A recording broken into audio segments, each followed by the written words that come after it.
of guilt. It is. Because if you have done something wrong and you have made a mistake, and somebody makes you ashamed of it, Is that scary? and guilty, you run around licking the sores of your wounded ego because you feel your pride has been hurt.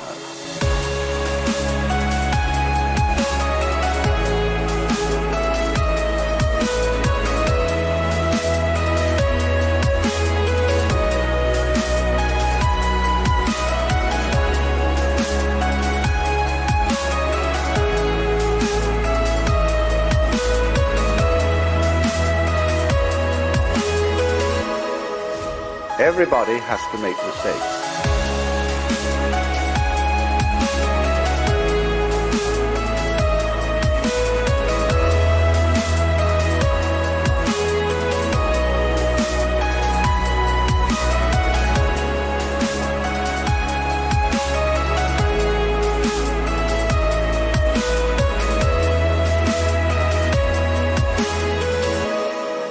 You can't learn anything unless you make mistakes. We find, for example, in Japan, the Japanese have a terrible hang-up about making mistakes.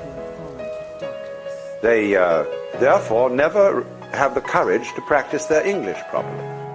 They've had 7 years of English in school, most of it very, very badly taught, and it's irrelevant English. They learn all about Shakespeare and Dickens and Thackeray and Thomas Hardy and so on, and therefore they can't carry on an everyday conversation. So they are ashamed to try out their English unless drunk. So if you want to get into conversation with the Japanese in English, you have to go to bars. And then they say university students and so on there will loosen up and talk. Because they no longer have the inhibition, the shame of saying the wrong thing.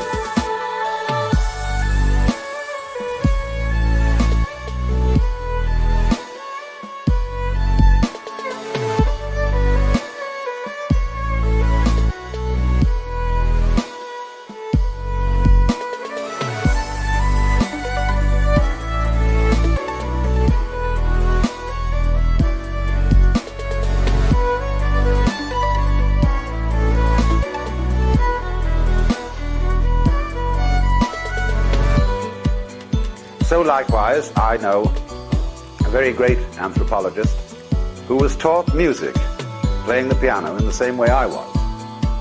When I was taught music, the school mom who taught me used to put an India rubber, an eraser it's called in this country, on the top of each hand, so that I would have my hands in good posture. And every time I'd play a wrong note, she'd hit my fingers with a pencil. And this great anthropologist had had a similar sort of musical education. And when confronted with the piano in the presence of an absolutely marvelous teacher in San Francisco, she said she was amazed. He was completely incapable of reading notes.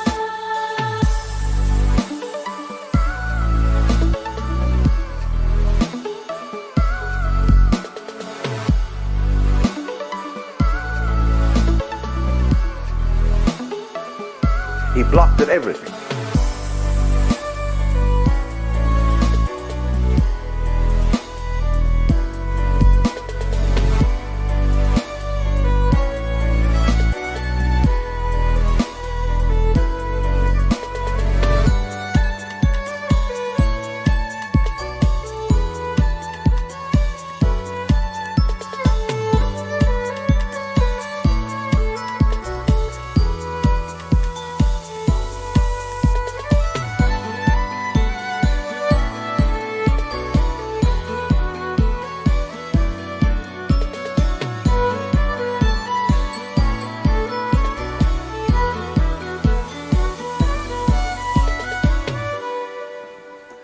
So, another great teacher of the piano I knew said simply, you must not be afraid of playing wrong notes. Just forget it. Play it wrong. And then eventually go over it again, and you'll eventually get it right. But you must not block. Always keep the same rhythm going, even if you have to slow it down. But keep the proportionate rhythm of one note to another. And if it's the wrong note, play the wrong note, as long as you play something in the right rhythm. So, you know, this is a way of taking away people's guilt and shame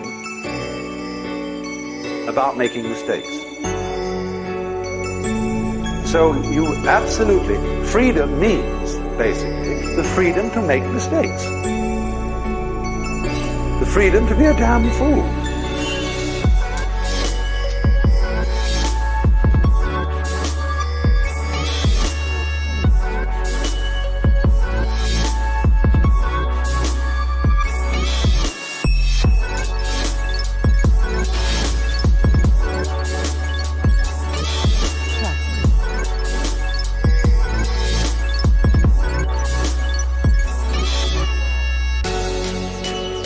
And then not to recriminate with yourself when you do finally realize that it was a mistake. But simply don't do it again. Or at least do it less often.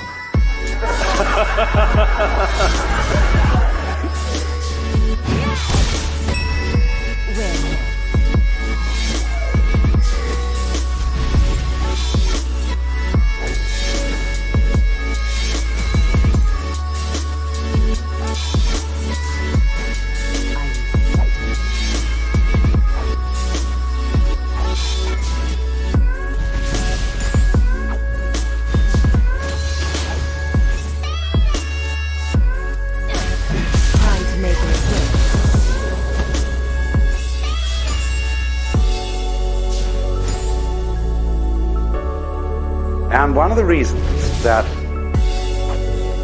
our technology is impeded and prevented from feeding the world properly is the failure of one of our networks.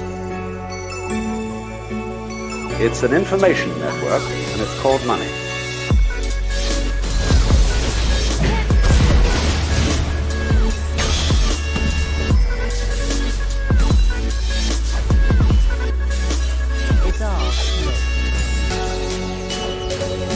About which we have psychological plots, which have been gone into at some length by Freud, who equates our valuation of money with our attitude to excrement. Looks can be deceiving.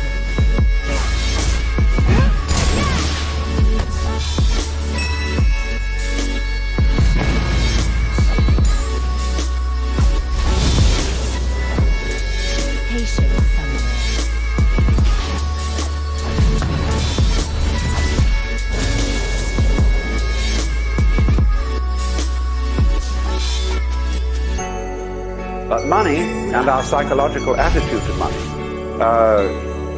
is a major obstacle to a proper development of technology, enabling it to do what it's supposed to do, that is, to save labor and to produce goods, services, and so on adequately. So I must introduce this with a story which is entirely legendary. Indeed, quite apocryphal. The great banks of the world, at one time, got absolutely sick of the expense and security measures involved in shipping consignments of gold from one bank to another. And so they decided that all the chief banks of the world would open offices on a certain island in the South Pacific, which was balmy and comfortable. And there they would store all the gold in the world. And they put it in great subterranean vaults reached by deep elevator shafts. And then all they had to do when one bank or one country owed gold to another was to trundle it across the street. And this was very efficient. And it went on beautifully for 5 or 6 years. And then the presidents of the world banks got together and said, let's have a convention out on this island, take our wives and families. So all those presidents and their wives and families went out to this Pacific island. And they inspected the books. And everything was beautifully in order.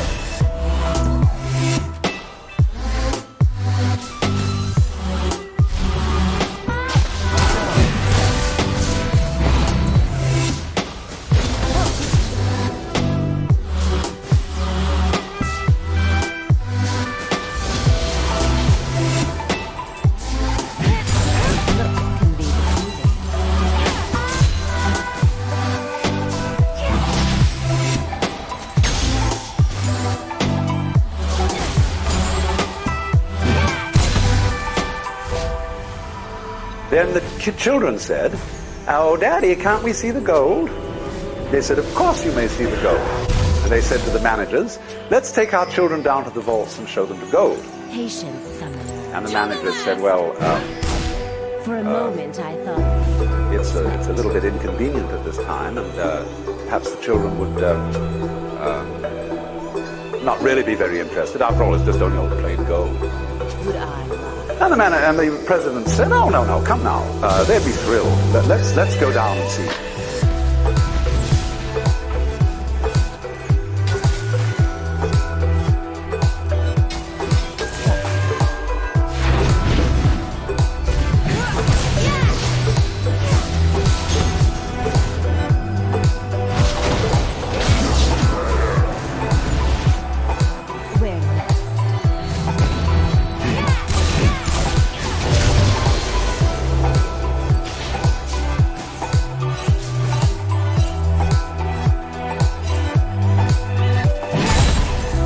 Further humming and hawing and delays, and finally it came out that a few years before there had been a catastrophic subterranean earthquake, and all the vaults had been swallowed up and all the gold had disappeared. But so far as the bookkeeping was concerned, everything was in perfect order.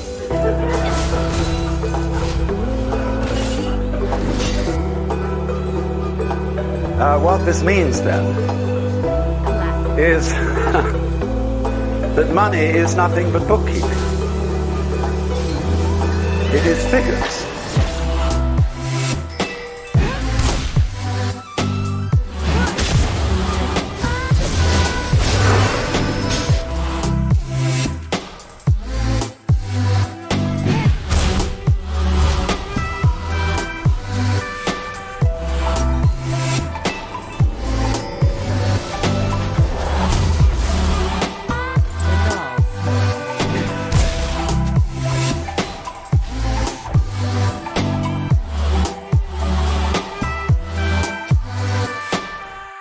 It is a way of measuring what you owe the community and what the community owes you. It is, of course, as you all know, a substitute for barter. If you worked on a farm and the farmer paid you in terms of ears of corn, onions, cabbages, and other vegetables, and yet you wanted a pot and pan of some kind, and you took a few vegetables over to the man who so made pots and pans, and you swapped. Some people used cowrie shells to stand for money so that you wouldn't have to barter and carry around all these inconvenient loads of goods. And then, of course, gold was used, because gold was rare, because gold was supposed to have a constant value. You might ponder the question, when a banker buys gold, with what does he pay for it? The answer is a mystery called credit. Credit is bookkeeping. And as the economy of the Western world developed, it was found that there was not enough gold around, if it were to remain constant in value, to exchange goods and services.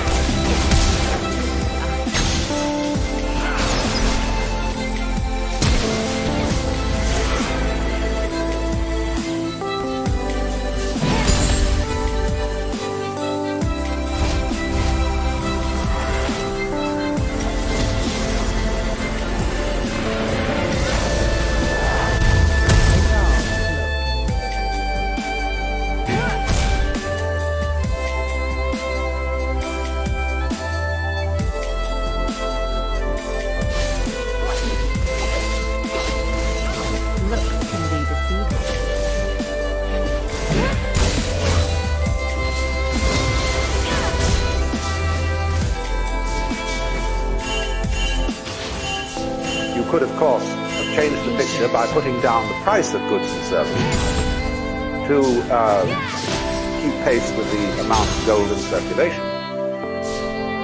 but nobody will ever put down the price. There's something in our psychology whereby prices always tend to go up. But at the same time, because the amount of gold in the world did not provide an adequate channel for the circulation of goods and services, all great industrial nations went heavily into debt.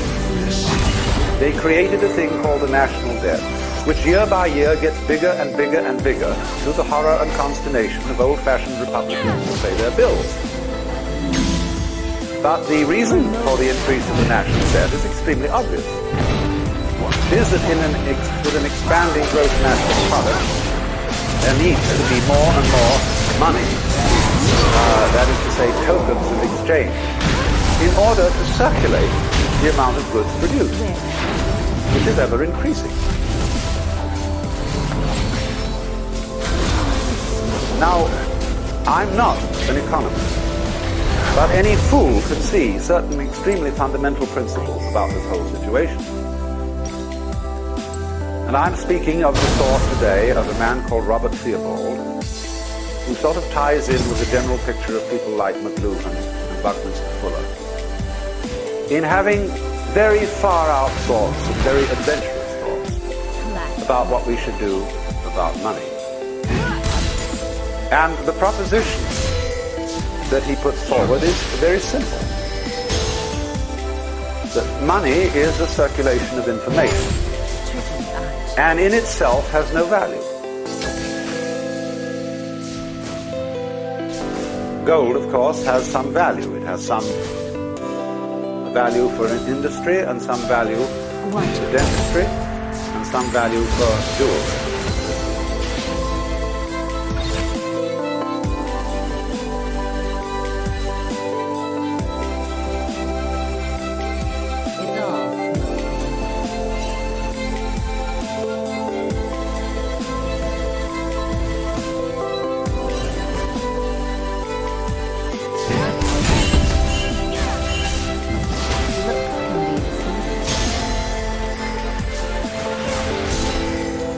But as a means of exchanging the goods and services of the world, it is as primitive as post horses carrying the mail.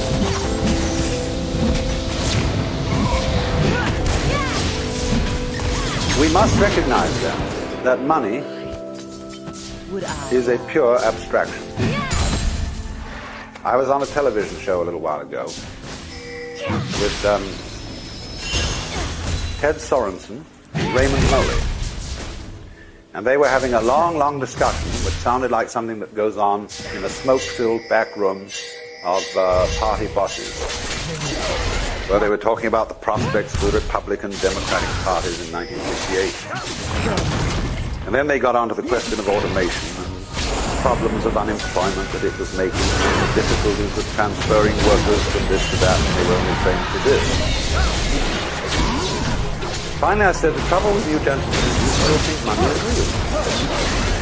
And they looked at me and sort of said, someone who doesn't think money is real, because everybody knows money is money and it's very important. But it just isn't real at all, because it has the same relationship to real wealth, that is to say to actual goods and services, that words have to meaning, that words have to the physical world. And as words are not the physical world, money is not wealth. It only is an accounting of available energy, economic energy. Now, what happens then when you introduce technology into production? You produce enormous quantities of goods by technological methods. But at the same time, you put people out of work. You can say, oh, but it always creates more jobs. There will always be more jobs, yes. But lots of them will be futile jobs. They will be jobs making every kind of frippery and unnecessary contraption.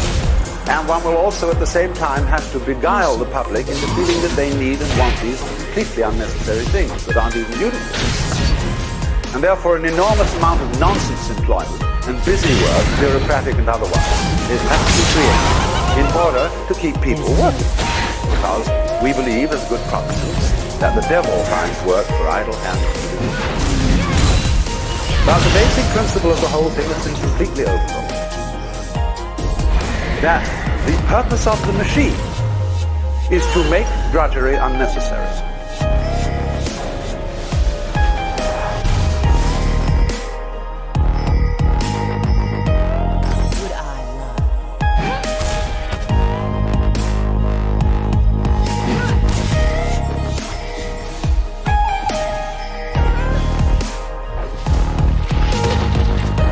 And if we don't allow it to achieve its purpose, we live in a constant state of self-frustration.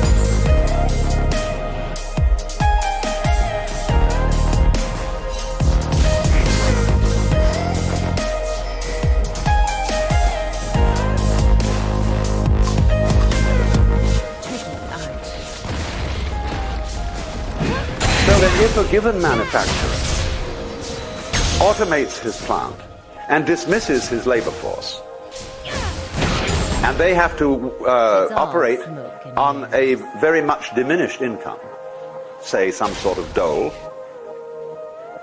the manufacturer suddenly finds that the public does not have the wherewithal to buy his products. And therefore he has invested in this expensive automated machine to no purpose. And therefore, obviously, the public has to be provided with the means of purchasing what the machines produce. Now, people say, that's not fair. Where's the money going to come from? Who's going to pay for it? The answer is the machine. The machine pays for it. Because the machine works for the manufacturer and for the community. This is only saying that the government or the people have to be responsible for issuing to themselves sufficient credit to circulate the goods they are producing, and have to balance the measuring standard of money with the gross national product.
That means that taxation is obsolete. Completely obsolete. It ought to go the other way. Theobald points out that every individual should be assured of a minimum income. Now you see, that absolutely horrifies me. Say, all these wasteful people who are out of job because they're really lazy. Give us some money? Yes. because otherwise the machine can't work. Blocked. This was the situation of the Great Depression, when here we were still, in a material sense, a very rich country, with plenty of fields and farms and mines and factories, everything going. Suddenly, because of a psychological hang-up, because of a mysterious mumbo-jumbo about the economy, about the banks, we were all miserable and poor, starving in the midst of plenty. Just because of a psychological hang-up. That hang-up is that money is real, and that people ought to suffer in order to get it. But the whole point of the machine is to relieve you of that suffering. It is an ingenuity. You see, we are psychologically back in the 17th century and technically in the 20th.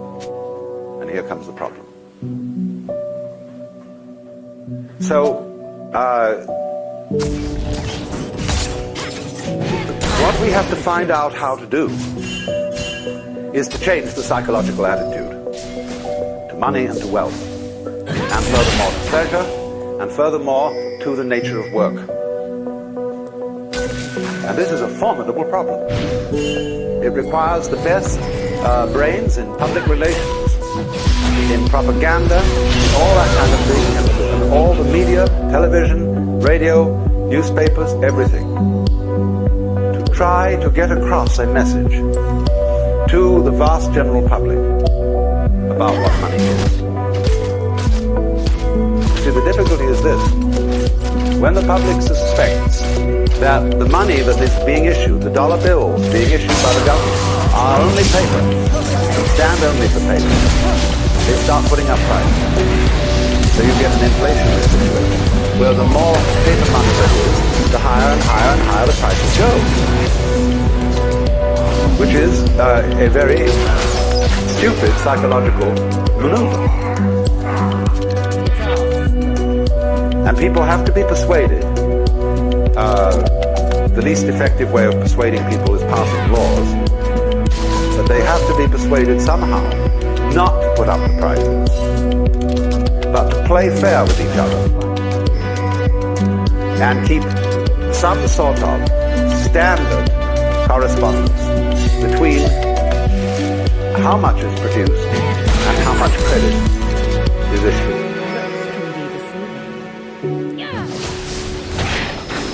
Let's suppose I do this often in vocational guidance of students. They come to me and say, well, we're getting out of college and we haven't the faintest idea what we want to do.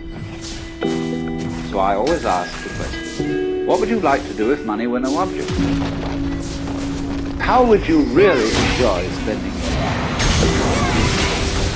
Well, it's so amazing. As a result of our kind of educational system, crowds of students say, well, we'd like to be painters, or we'd like to be poets, or we'd like to be writers, because everybody knows you can't earn any money that way. Another person says, well, I'd like to live an out-of-doors life and ride horses. I said, do you want to teach in the riding school? Let's go through with it. What do you want? When we finally got down to something which the individual says he really wants to do, I will say to him, you do that. And forget the money. Because if you say that getting the money is the most important thing, you will spend your life completely wasting your time. You'll be doing things you don't like doing in order to go on living, that is, to go on doing things you don't like doing. Better to have a short life that is full of what you like doing than a long life spent in a miserable way. And after all, if you do really like what you're doing, it doesn't matter what it is, you can eventually turn it, you could eventually become a master of it. The only way to become a master of something is to be really with it. And then you'll be able to get a good fee for whatever it is. So don't worry too much. Somebody's interested in everything. And anything you can be interested in, you'll find out as well. But that it's absolutely stupid to spend your time doing things you don't like in order to go on spending things you don't like and doing things you don't like, and to teach your children to follow in the same track.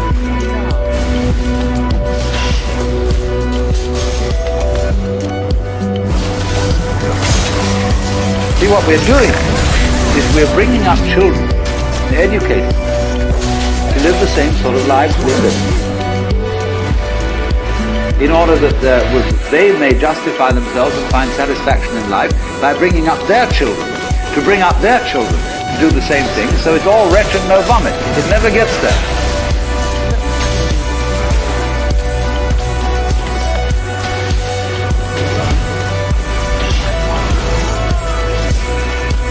And so, therefore, it's so important to consider this question: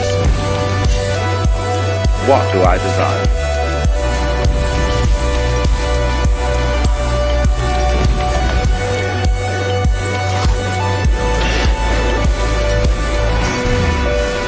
Well, when we answer that question in a naive way, we figure out that we want to desire, what we want is to control everything. To create girls that don't grow old, apples that don't rot, clothes that never wear out, conveyances that get from one place to another instantly so we don't have to wait, power available to do anything that you can conceive and do it just instantly like that. Get this funny technological omnipotence.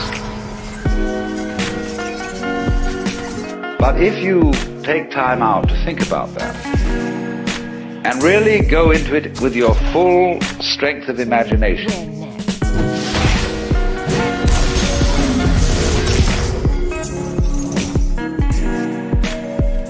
and find out whether that's where you want to be, you will soon see that's not what you want.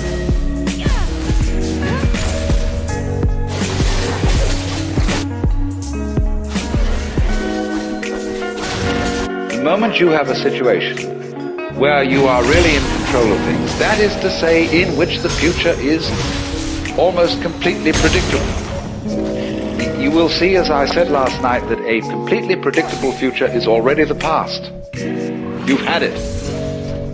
That's not what you want. You want a surprise.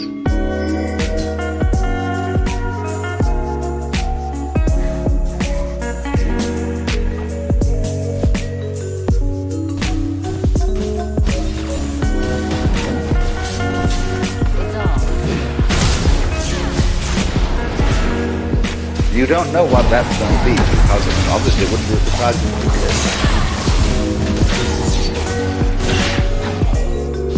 You want a pleasant surprise. I'd like to say, what sort of a surprise would be pleasant? You can't really answer that. Because you know, if there are to be such things as pleasant surprises, there's also the unpleasant surprises. There must be rude shocks.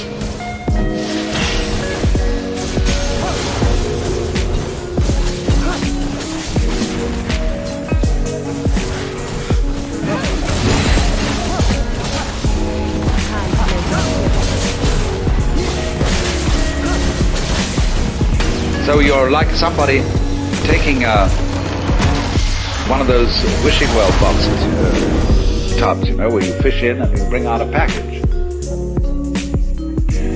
And you don't know whether you've got a dead rat in it or a new camera.